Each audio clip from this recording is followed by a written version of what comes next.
Hey guys, welcome to my channel and welcome back if you're a returning viewer. So today's install is going to be on this 13x4 24-inch 150% density Jerry curly wig from Hurela hair. Okay, so if you'd like to see how I installed this wig and achieve this look, be sure to stay tuned for the rest of this tutorial and this install. So let's get straight into it. I have 20 braids in my head. You want to start off with the really flat foundation. You don't have to do exactly 20. It depends on the density of your hair. But the foundation, when it comes to a flat and scalp looking install, you definitely want to have a lot of braids, or at least have the braids that you do have really flat. If not, it doesn't matter if you pluck the wig really good and you have your part all nice and you got your wax stick and your hot comb and you're laying it all right. If that foundation is not flat, girl, I'm telling you, it's not going to look exactly like scalp. You want the part to look like it's coming directly out of your head, or even if it's a no part, you want it to look like scalp. Now, enough of me rambling on that topic. Let's get back into what I'm doing here. So I'm applying my Got to Be Glued free spray on the perimeter of my hairline, and I'm using my finger to help smooth that out, because when you do spray that, it can go everywhere. So I just like to keep it stationed and where I want it with the help of my fingers. So I'm doing that all the way around. When using spray to spray down your cap, you also want to be mindful of where that is being placed, because we have to remember, after we do all this, we're going to cut this off, and that's going to be like the layout for the wig and where it's going to lay. If you place the product too high or too low on your head and not directly on your hairline, it can make it look like your forehead is bigger than what it is or smaller than what it actually is, and we want it to look exactly like our hairline.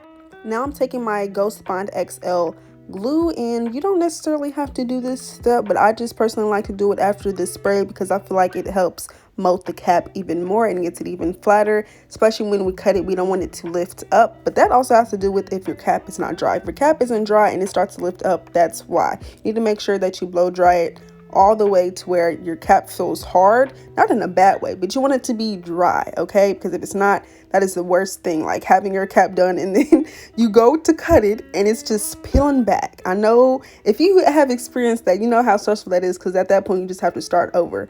But yeah, you want to use a little bit of glue too, because that's also what's going to keep it too wet, is if it's too wet. Like if you use too much product, you want to use just the right amount, so when it dries well, and it should look like this.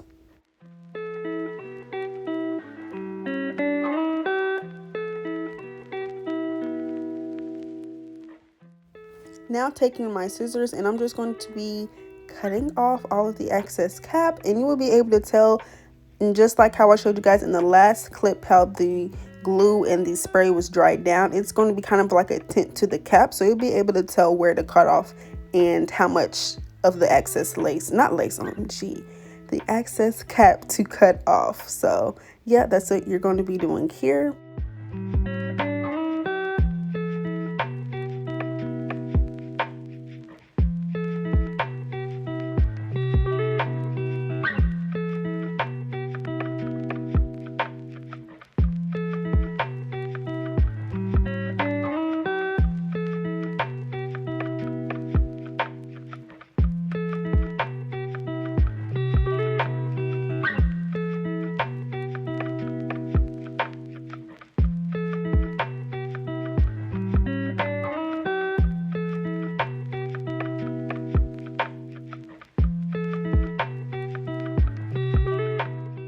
So I seen this TikTok on my FYP of this girl basically doing this. So what she did was she cut in the middle of the cap, boom, and then she tied it into a double knot. And this basically secures your cap, like to where your hair of your braids doesn't have to just be sticking out of your wig and causing your head to itch and feel all weird, or having to sew it down, because who really wants to do all that when it comes to a wig install on yourself? So as you can see here, what I'm doing is tying it in those knots, and then I'm going to be cutting off that extra cap in the, not extra cap, but those extra pieces of cap, yeah, in the back. So yeah, shout out to her for giving us that alternative. But let's get into the rest of the bald cap. The product I just showed you guys is Ruby Kisses Cream Foundation, and I am in the shade RD15. If you're lighter or darker than me, then you can definitely find your shade at your local beauty supply store, as I know that they have many, and this is a very popular brand. So if you don't like the product that you're using now, or you're having trouble finding your shade, they have really good shades to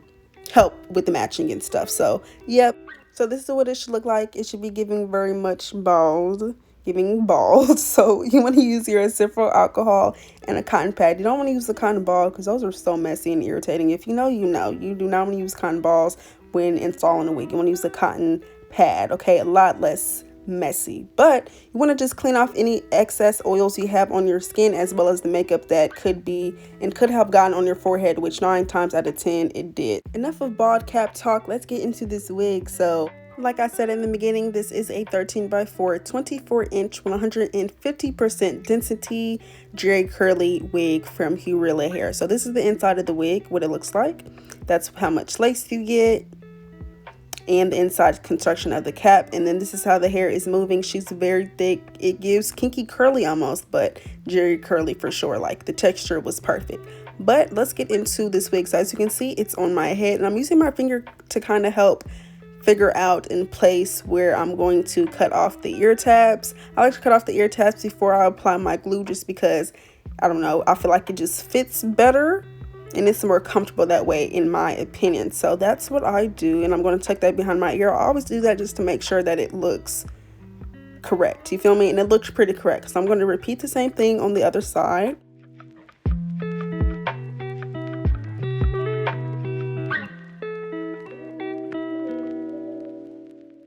Before I apply the glue, I also like to take my hot comb and press back the hairline. And again, I cannot explain to you how this makes a difference, but it definitely does. If you try it, you will be able to see the results. But I'm using my Ghost Bond XL glue for this install today, and I'm going to be applying that right on to the bald cap, right to where that cap is. And I can't explain to you how much or how little I'm using. You guys can really kind of tell just by looking at it, but it wasn't too much or too little. It was just the right amount for me and for you, because I mean, it's the same thing.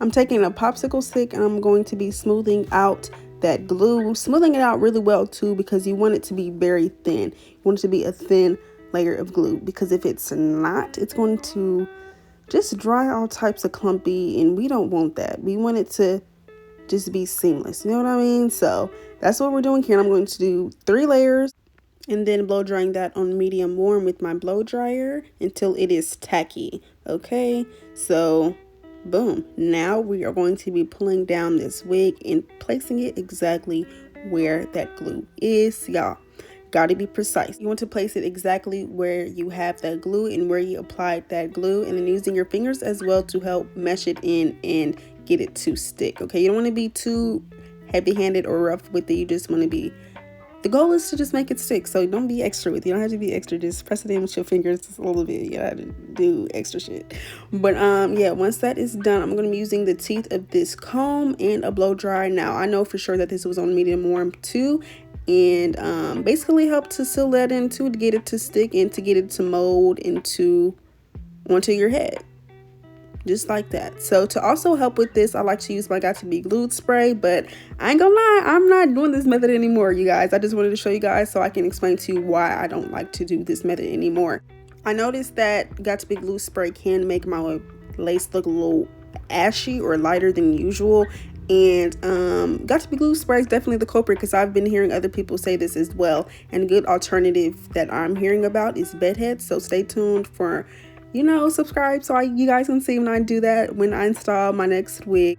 Yeah, being a perfectionist, I'm willing to try new products and doing what's going to have my wig looking the best and giving scalp as we want it to. So we used it in this install and it didn't look terrible. So, you know, you don't have to switch over, but I'm definitely going to be one of those people that's going to be switching over and trying the bedhead spray instead. But as you guys can see, I use my elastic band, which you guys can find on Amazon and buy them in multiple packs, I believe. And I'm going to have that on for 10 minutes as I'm styling this hair and just seeing what I want to do with it.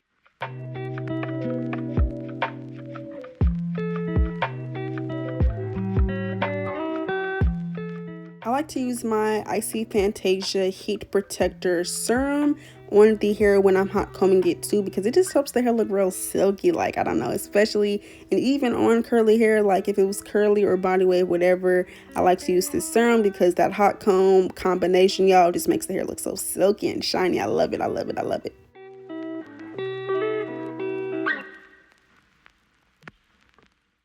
honestly didn't know what to do with this hair, so I was playing around with it like I don't know what I'm about to do, but I eventually put it in the middle part. And the reason why I didn't show you guys how to put it in the middle part, because it didn't stay in the middle part. But look at the scalp, it's definitely giving scalp. But it is time to cut off this lace, so I'm going to be taking this eyebrow razor here that I got from my hair store, and not my hair store, but my local beauty supply store, I guess. And I am going to be cutting off the lace. Now you want to get really close to the hairline. You don't want to leave any extra lace that doesn't need to be there, because then it just looks like lace on your head, and we don't want that. Unless it's molded onto your skin and it looks like scalp, it can stay, you know, that's different. But if it's no hair on there, it should not be there. So I want to cut all of that off just like this.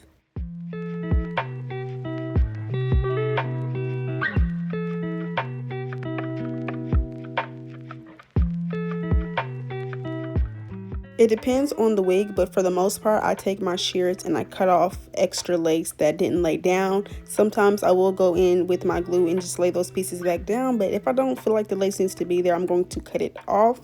So that's what I'm doing here. I wanted you guys to see how I do it. Like, y'all see how close I am to it? I'm not playing around. I'm weak. I'm really cutting off every piece of lace that does not need to be there.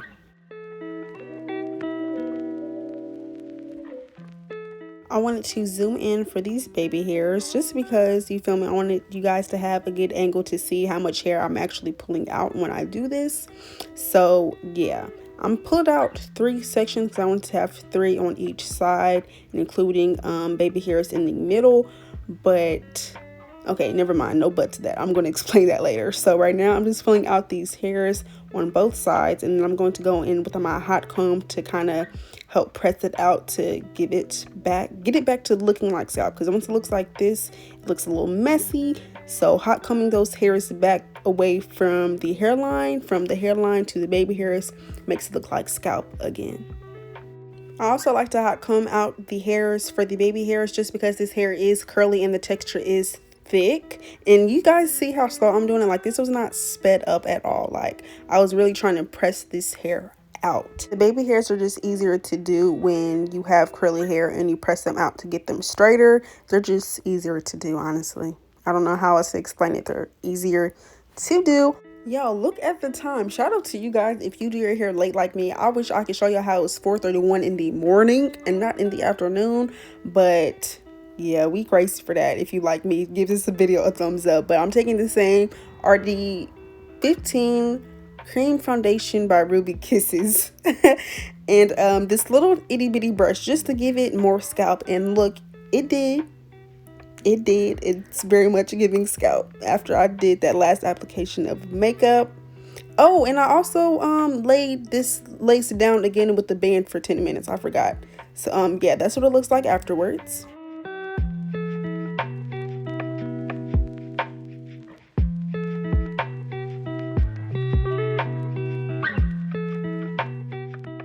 Taking this razor again for the baby hairs, I'm going to be trimming them down. And I ain't gonna lie, y'all, these baby hairs was kind of like a trial and error. Like, I didn't like them, but they were also cool. Like, I didn't hate them. They weren't terrible, but they were not my ideal baby hair. So like, I basically figured out I do not like the triple baby hair look on me. I feel like my hairline is just too short for that, like on my actual head. And the way that like I map out my wigs, it's kind of the same as my actual hairline. So it's not enough room. My head is too small for it. I'm going to stick to doing the 2 baby hairs, but I did do something different, which also kind of made me feel weird about these baby hairs. I used the Tropical Roots molding foam, and I used too much, y'all. Do not use this much unless you know what you're doing. Do not use this much. I used entirely too much, and then to put it on all at once, like, what was I thinking? I was clearly being delirious because it was 4:31 in the morning and I needed to go to bed. But yeah, as you guys can see though, I'm still swooping them with this edge brush. I'm using not the comb side but the brush side, and using my fingers to help it out. Like, they didn't look bad, but they weren't my ideal baby hairs. They were definitely not the best that I've done before, but they worked out. They worked out for the time being, and for this install they didn't look terrible or anything, like I said. But yeah, but I did still want to show you guys my method, because what would be an install tutorial without the baby hairs? hello. But yeah, you guys, so I just want you guys to know that, like, when it comes to your hairline, some things will look better than others when it comes to these baby hairs and stuff. Like, some people look better with thinner baby hairs rather than thicker, or more baby hairs rather than less. But it's all about preference and what you feel looks best on you. So yeah, if you like this method, then you can still use it. But I just wasn't too much of a fan personally. It's not even that I didn't like the way that they looked. It was more so it was very difficult to do. Like, y'all, I was really struggling trying to fit that middle baby hair in. Like, OMG, I was struggling so hard. But and you will be able to tell that with this side. Like, I kind of gave up. I ain't gonna lie. I was just like, let me just free ball this. I'm not trying to get this all perfect. So yeah, the other side was kind of a fail, but the other side turned out pretty cute. But yeah, it's just too hard. It's too hard to do. The other way is a lot easier and simpler for me.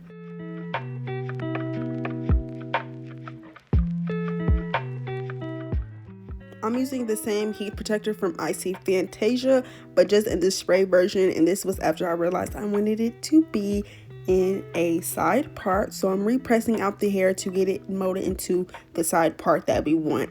And when it comes to side parts, I like them to be curved in a C shape. And it is still manageable to do this even with a 13x4 lace. It doesn't have to be 13x6 lace in order to achieve this kind of part. So with this, I'm just going to make it more of like a C curved part, and that gives it the illusion of that it's deep and that, you know, it's deep.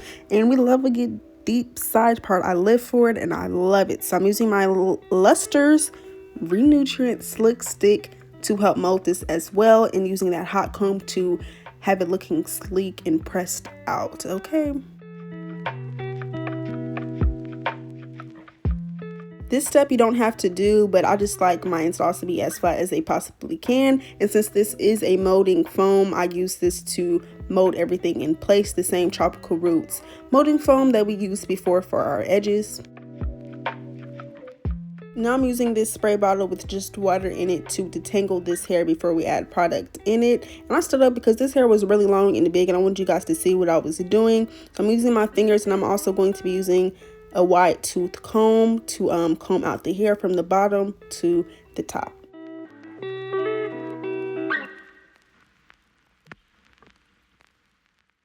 I'll be using the Curl Maintenance Defining Curl Whip by Auntie Jackie's, and I didn't use a whole lot because I like the texture of the hair with just water. I just used just enough really, just because I couldn't just leave this hair just wet with water. I needed some product in it. But yeah, so this is the texture of the hair when it's all said and done. It looked really pretty, y'all. This hair was really soft. I loved it. I would not lie to y'all. Look at it. You can see it. Lastly, I'm using this Salon Graphics High Beam Semi-Permanent Hair Dye Spray in the color black, just to define the part even more. So this is the outcome. I was not mad at this at all. I think that part looked really clean. It was giving scalp. Look at all of that. Okay, those edges over there was a little messy, but overall it was really cute. I tried to be as in-depth as I possibly could, and I hope you guys enjoyed that. Make sure to leave a like, comment, and subscribe, and turn on my bell notifications because I'll be posting a lot. Well, I'm back officially, so I'll be posting a lot, and I'll see you guys on the next one.